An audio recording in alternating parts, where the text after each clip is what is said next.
the Jesus Revelation Symphony. This is a glimpse into the magnificent and beautiful life Jesus lived on our planet. Of all human knowledge, that which is of greatest value is to know the religious life of Jesus and how he lived it. Let your spirit soar as you hear Jesus' Revelation Symphony revealed anew through epical revelation, affirming that you are a son or daughter of God, our Father in heaven, and that all mortals are brothers and sisters. Through our becoming one with our divine spirits, we will be in harmony with each other, and through the fruits of the Spirit we bear, we can recreate the beautiful music of Jesus' symphony in our life in the 21st century.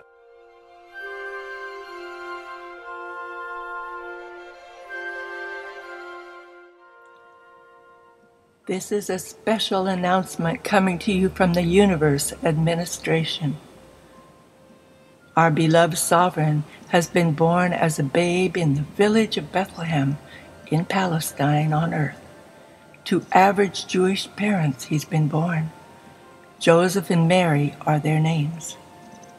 Joshua ben Joseph, the little Jewish baby, conceived and born just as all babies before and since. But this baby is the incarnation of the beloved creator of this universe of things and beings.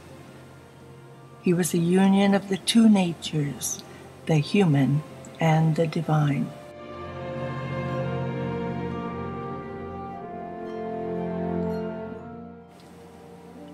One evening about sundown, before Joseph had returned home, Gabriel appeared to Mary by the side of a low stone table, and after she had recovered her composure, said, "I come at the bidding of one who is my master, and whom you shall love and nurture. To you, Mary, I bring glad tidings when I announce that the conception within you is ordained by heaven, and that in due time you will become the mother of a son. You shall call him Joshua, and he shall inaugurate the kingdom of heaven on earth and among men.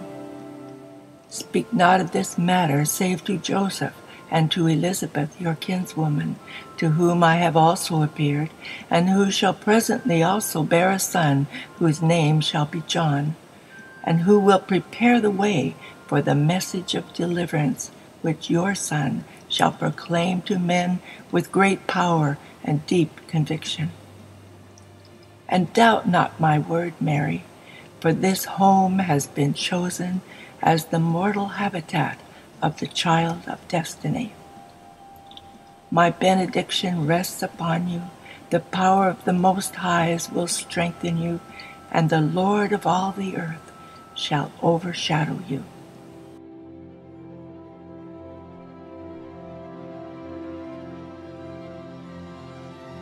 Joseph did not become reconciled to the idea that Mary was to become the mother of an extraordinary child until after he had experienced a very impressive dream. In this dream, a brilliant celestial messenger appeared to him and, among other things, said, "Joseph, I appear by command of him who now reigns on high, and I am directed to instruct you concerning the Son whom Mary shall bear, and who shall become a great light in the world. In him will be life, and his life shall become the light of mankind. He shall first come to his own people, but they will hardly receive him. But to as many as shall receive him, to them will he reveal that they are the children of God." After this experience, Joseph never again wholly doubted Mary's story of Gabriel's visit and of the promise that the unborn child was to become a divine messenger to the world. In the month of March, 8 BC, the month Joseph and Mary were married, Caesar Augustus decreed that all inhabitants of the Roman Empire should be numbered, that a census should be made which could be used for effecting better taxation. Throughout all the Roman Empire, this census was registered in the year 8 BC, except in the Palestinian kingdom of Herod, where it was taken in 7 BC, 1 year later. It was not necessary that Mary should go to Bethlehem for enrollment. Joseph was authorized to register for his family. But Mary, being an adventurous and aggressive person, insisted on accompanying him. She feared being left alone lest the child be born while Joseph was away, and again, Bethlehem being not far from the city of Judah, Mary foresaw a possible pleasurable visit with her kinswoman, Elizabeth. Joseph and Mary were poor, and since they had only one beast of burden, Mary, being large with child, rode on the animal with the provisions while Joseph walked, leading the beast. The building and furnishing of a home had been a great drain on Joseph, since he had also to contribute to the support of his parents, as his father had been recently disabled.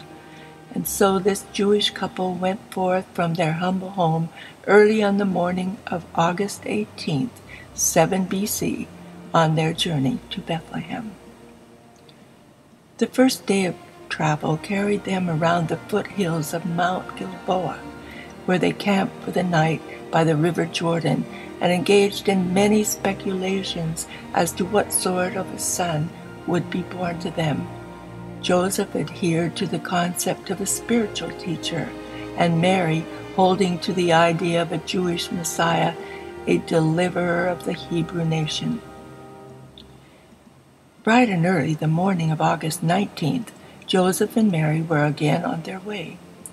They partook of their noontime meal at the foot of Mount Sartaba, overlooking the Jordan Valley, and journeyed on, making Jericho for the night, where they stopped at an inn on the highway in the outskirts of the city. Early in the morning of August 20th, they resumed their journey, reaching Jerusalem before noon, visiting the temple, and going on to their destination, arriving at Bethlehem in mid-afternoon. The inn was overcrowded, and Joseph accordingly sought lodgings with distant relatives, but every room in Bethlehem was filled to overflowing. On returning to the courtyard at the inn, he was informed that the caravan stables, hewn out of the side of the rock and situated just below the inn, had been cleared of animals and cleaned up for the reception of lodgers. Leaving the donkey in the courtyard, Joseph shouldered their bags of clothing and provisions, and with Mary descended the stone steps to their lodgings below. They found themselves located in what had been a grain storage room to the front of the stalls and mangers. Tent curtains had been hung, and they counted themselves fortunate to have such comfortable quarters. Joseph had thought to go out at once and enroll, but Mary was weary. She was considerably distressed and besought him to remain by her side, which he did. All that night Mary was restless, so that neither of them slept much. By the break of day, the pangs of childbirth were well in evidence, and at noon, August 21st, 7 BC, with the help and kind ministrations of women fellow travelers, Mary was delivered of a male child. Jesus of Nazareth was born into the world, was wrapped in the clothes which Mary had brought along for such a possible contingency, and laid in a nearby manger.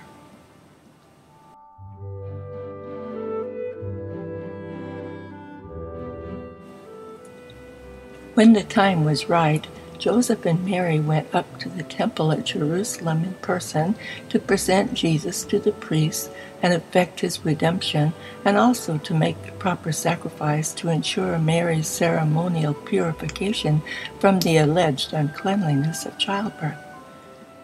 There lingered constantly about the courts of the temple two remarkable characters, Simeon, a singer, and Anna, a poetess. Both were intimates of the priest Zacharias, who had confided the secret of John and Jesus to them. Both Simeon and Anna longed for the coming of the Messiah, and their confidence in Zacharias led them to believe that Jesus was the expected deliverer of the Jewish people. Zacharias knew the day Joseph and Mary were expected to appear at the temple with Jesus, and he had prearranged with Simeon and Anna to indicate by the salute of his upraised hand which one in the procession of firstborn children was Jesus. For this occasion, Anna had written a poem which Simeon proceeded to sing, much to the astonishment of Joseph and Mary and all who were assembled in the temple courts.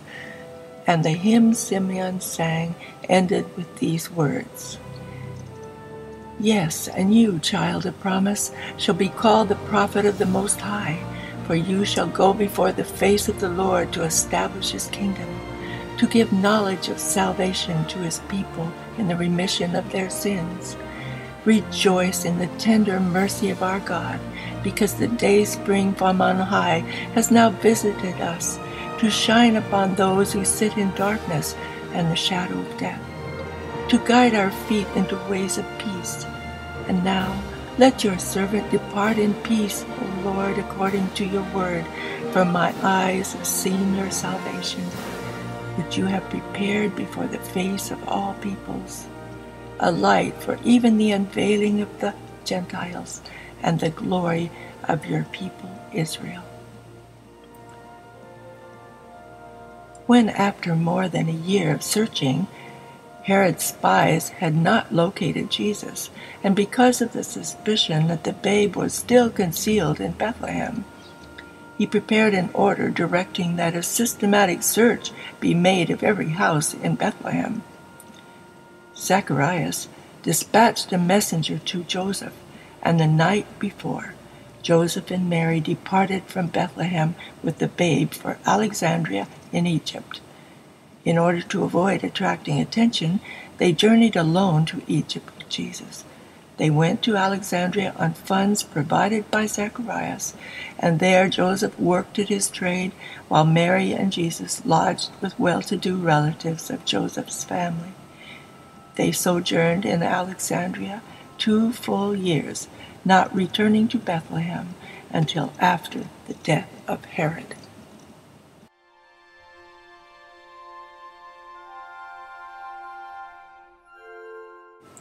In the early morning hours of April 2nd, 3 BC, Jesus was thrilled by the thought of having a baby brother, and he would stand around by the hour just to observe the baby James's early activities. Mary taught Jesus to know and care for the vines and flowers growing about the garden walls which completely surrounded the home plot. She also provided on the roof of the house, the summer bedroom, shallow boxes of sand in which Jesus worked out maps and did much of his early practice of writing Aramaic, Greek, and later on Hebrew, for in time he learned to read, write, and speak fluently all 3 languages.